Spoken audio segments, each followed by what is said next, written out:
I den her video, der vil jeg lige vise et lille tip til de sådan garvede strikker, når vi laver italiensk aflukning. Så hvis du har et godt maskeoverblik, så kan du altså bruge det her tip. Fordi det, der er sådan lidt irriterende, når vi laver en italiensk aflukning, det er, at når vi skal sy alle masker her 2 gange, jeg har en ret forrest, så tager jeg den ret af og syr vrang i næste retmaske. Så har jeg en vrang forrest, som jeg tager vrang af, og så skal jeg sy ret i den næste vrangmaske, og den er altså en lille smule irriterende.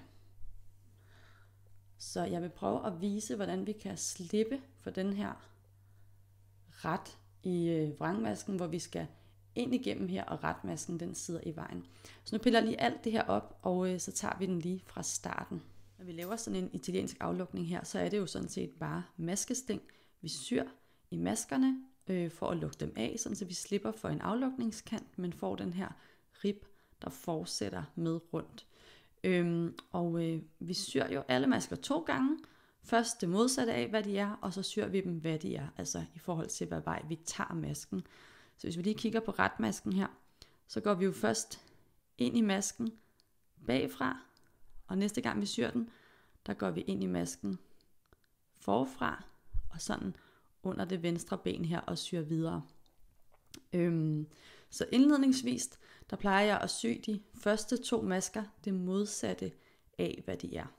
Så retmasken, den syr jeg vrang, og så plejer jeg at lade den sidde på, men jeg smider den simpelthen bare af. Så den mangler jeg at sy 1 gang, men den ligger hernede. Så syr jeg vrangmasken ret. Sådan der. Og så er jeg jo faktisk nået til der, hvor at jeg skal sy min retmaske ret og vrang i næste retmaske. Men min retmaske, den ligger hernede, så jeg kan simpelthen bare ind i den og tage fat i det venstre ben her, der, og syr vrang i næste retmaske. Så jeg gør egentlig det samme, min maske ligger bare hernede, i stedet for at sidde på pinden. Og så har jeg en vrang forrest, som jeg skal tage vrang af og sy ret i næste vrang. Men nu tager jeg altså retmasken med af. Den er syet 1 gang, så vi mangler at sy den 2. gang. Men jeg tager den med af her, så kan jeg rigtig nemt sy min næste vrang ret. Så har jeg min retmaske liggende her, og den går jeg ind i under venstre ben og vrang i næste.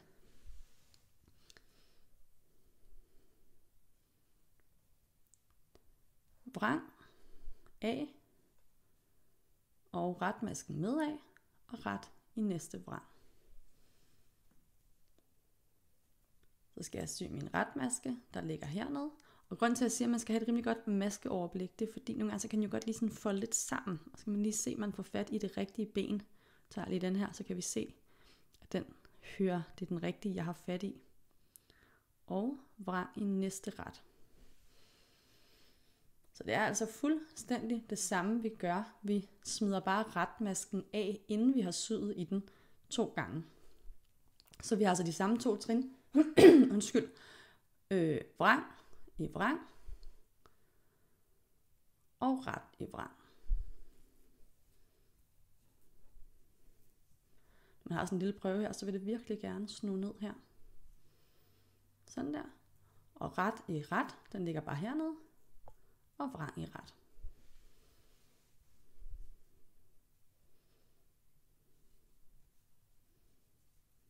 Hold nu op, hvor det driller. Sådan der. Vrang i vrang. Ret med af. Og ret i vrang. Og så går jeg ned og finder min ret her. Det venstre ben. Der. Og vrang i ret. Så går det altså lidt hurtigere, fordi vi ikke skal tage den der vrangmaske ret, hvor vi skal ind igennem vores arbejde og have fat i den. Vrang af, ret med af, ret i næste vrang. Og fat i retmasken her i det venstre ben. Og vrang i næste ret.